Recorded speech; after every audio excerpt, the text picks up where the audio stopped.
Tucker Carlson has made an extraordinary claim.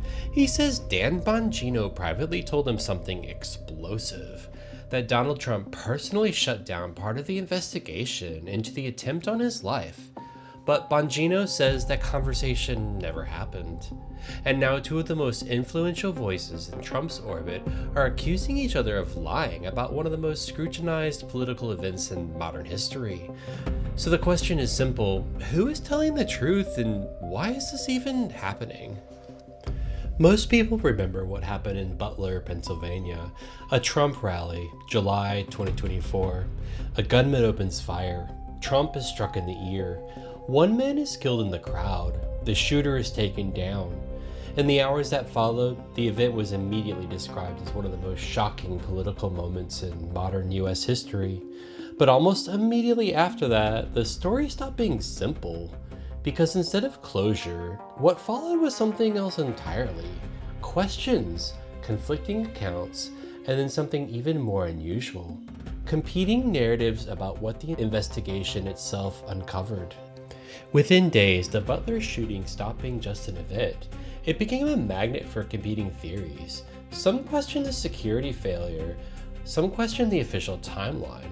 Others went further, suggesting the story didn't fully add up at all. And as those theories spread online, something else happened. Figures inside the political media ecosystem began paying attention.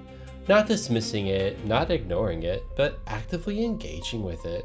And one of those most prominent voices was Tucker Carlson.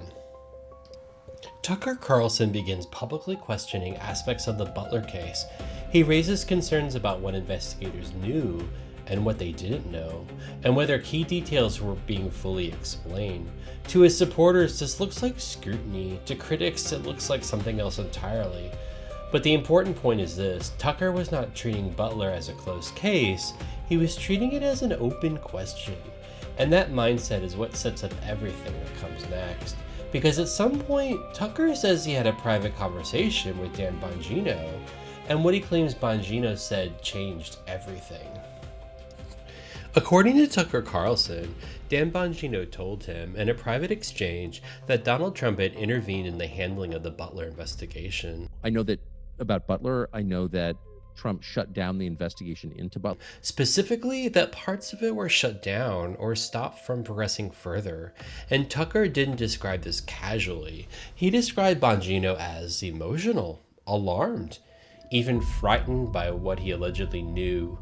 But here's where the story immediately fractures, because Dan Bongino denies it completely. He says the conversation never happened, he says the claim is false, and he publicly pushes back against Tucker's entire version of events. Anything at all in the audience, Tucker fans or anyone else, do you see anything in this text he claims to have that says the president shut down the investigation? So now you don't just have a disagreement, you have a direct contradiction between two insiders. And this is where the story becomes more complicated, because this isn't the first time Bongino has been involved in tensions inside Trump's broader political orbit. Reports have previously described internal disputes over strategy, trust, and the handling of highly sensitive political controversies, including the long-running and politically explosive Epstein-related issues. In those reports, Bongino is described as frustrated with how certain decisions were being handled behind the scenes, even warning, according to some accounts, that internal strategy choices could eventually backfire politically. Whether you interpret that as disagreement or deeper institutional conflict, it adds context to why people are paying attention now. Because if there were already fractures inside the system, then the Tucker-Bongino dispute doesn't appear in isolation, it appears as part of something bigger.